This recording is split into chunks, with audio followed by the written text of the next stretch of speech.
eu não perco no preço. E mesmo que eu já vi cliente falando assim, você ficou 10% mais caro, depende do acabamento que a pessoa quer. 10% mais caro e o cara recebe a obra. Pega um hotel, que eu entrego um ano e meio antes. Não, um ano e meio antes que ele está faturando a diária do hotel dele. Pega uma farmácia, fiz uma rede, o cara fatura 6, 7 mil reais por dia. Se eu entrego para ele 3 meses antes, quantos mil reais ele está ganhando a mais? Pega um empreendimento imobiliário, que o cara recebe do cliente porque um ano antes do que receberia. Onde vai o resultado financeiro dele? Não vale a pena pagar 10% a mais pela obra, de repente? E pagar igual, então? Nem se compara. Então, tem muita vantagem. E como é que é a estratégia de formação do consumidor final, já que você é um cara da publicidade? O nosso amigo em comum, o Walter Longo, tem uma expressão que eu adotei também para mim, que é o education, que é o advertisement com education. Sim. Que é você formar o teu consumidor para conseguir usufruir melhor o teu produto ou serviço. Esse é o grande desafio. Como é que você está fazendo esse trabalho? Assim, esse é o grande desafio. Popular a imaginação do consumidor final. Esse é o grande desafio. O que acontece? Acontece que existe sempre uma coisa que assim, as pessoas não gostam de sair da zona de conforto. Tudo que é novo assusta. Sim. Mas eu vou bater na parede. Porque a nossa parede, realmente, ela, tipo drywall, ela é um pouco mais oca quando você bate nela. Porque ela é aço e com a lã de vidro, lã de PET, depende do que você vai botar dentro, com a placa cimentícia, mesmo assim, ela não tem a grossura, ela é mais fina, muito mais resistente, mas mais fina que a parede de alvenaria. Então você vai ter a sensação. Você vai ter um convencimento a fazer. Eu não vou entregar aí, né? um machado na mão de cada um para tentar derrubar minha parede e ver que ela não cai e a alvenaria cai. Viralizar, hein? Mas tem gente nossa que faz isso em feiras. No TikTok. Não, tem gente do nosso setor que já fez isso em feira. Nos Estados Unidos também fizeram. Dá um machado na mão do consumidor, põe a parede de alvenaria, põe a nossa e manda ele derrubar. A gente já fez isso. Sim. Põe fogo, também já fez isso. É legal isso, para mostrar na prática o que nós estamos falando. Show, don't tell. Mandamento máximo do roteiro de cinema. É isso. Então, agora de novo, não sei onde eu estava. Formar os consumidores e mostrar. Então, o consumidor tem resistência. A sua porção publicitária com a sua porção. Não é nem. Então, é olhar para isso. O marketing disso é o seguinte: é convencer o consumidor, é ele entender as vantagens. Isso leva tempo. Sim. Porque está acostumado. Não vou arriscar isso aí não, isso aí não. Então leva tempo. Mas o que a gente está sentindo agora, uma receptividade gigantesca para esse tipo de produto. Então a gente está com muitos negócios em orçamento, que os grandes clientes nossos hoje, grande parte são construtoras. A construtora tradicional quer fazer com a gente muita coisa. É iniciativa privada ou os governos estão participando? E alguns governos em relação à Casa Popular.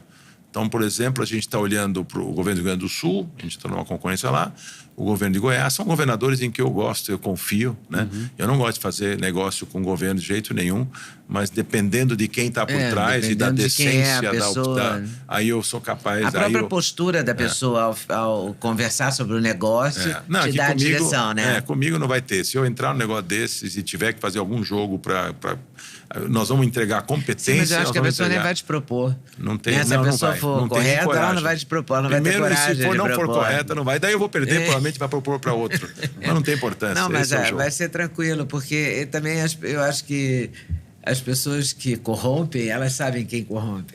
Obrigado. Quem corrompem. Né? Elas sabem... elas sabem quem eles podem corromper. Claro, sabem quem pode propor, como é que vai ser a reação. E com essa...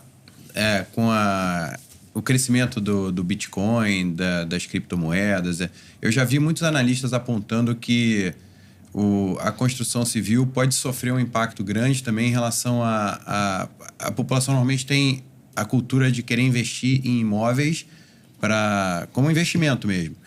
E no caso, o Bitcoin ele se colocaria com a escassez digital, com toda essa pegada de ser, no caso dessa hiperbitcoinização, do crescimento exponencial do Bitcoin em especial, puxar como se fosse um buraco negro todas as outras formas de manter valor, porque seria, em tese, uma forma mais eficiente de manter valor ao longo do tempo.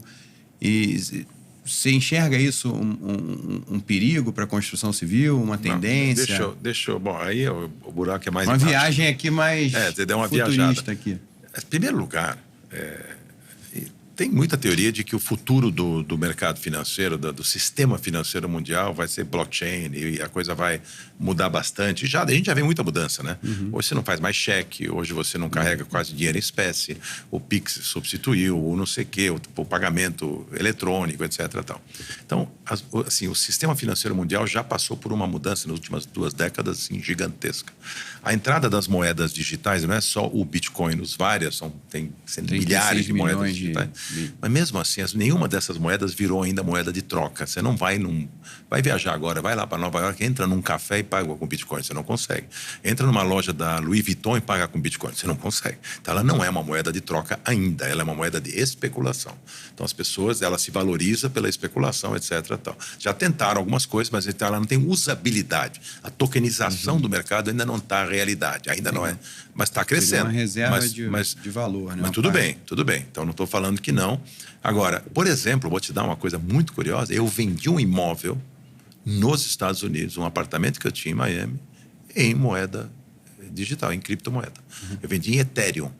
O cara chegou para mim, amei o apartamento, o preço que você pediu eu pago, só que eu quero dar. Eu fui atrás do advogado mais ferrado do mundo que entende disso, porque a operação foi tão divertida de ver quanto foi de medo que eu tive. Sim, deve Porque ser. na hora que ele transfere isso, se tiver alguém inescrupuloso no computador, o dinheiro ficou para a pessoa. Acabou. Ele transfere, é uma loucura. Ele estava numa sala, eu estava na outra sala, ele estava com o computador na frente dele, com o advogado dele, eu estava com o meu, e aí ele fez um teste, transferiu $10.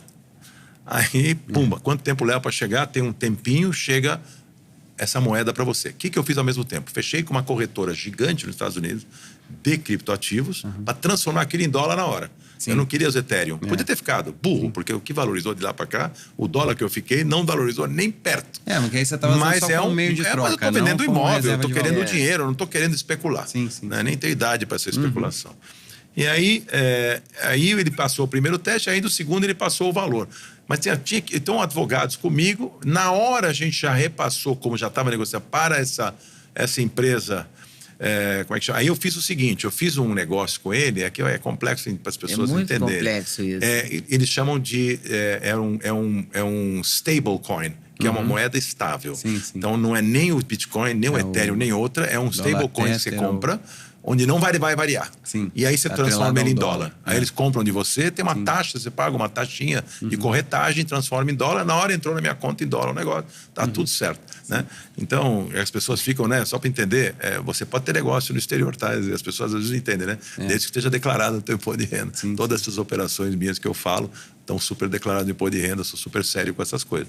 Mas o que eu quero dizer é, existiu uma operação comigo, que sou careta pra caramba, que não tive uma moeda na minha vida, nenhum tipo de criptoativo, e de repente eu entrei numa operação dessa e deu super certo. Então você vê, já existem muitas operações de compra de imóveis ou de outros tipos de ativos em troca de moedas como o Bitcoin, como o Ethereum, como outras moedas. Então é um mercado que está crescendo, mas perto do sistema financeiro mundial ainda está um pouco longe de ser adotado como... não vai substituir o dólar tão cedo e muito menos as operações bancárias tradicionais. Por enquanto. Mas está crescendo bastante. Tem que se olhar com respeito. E a gente falando em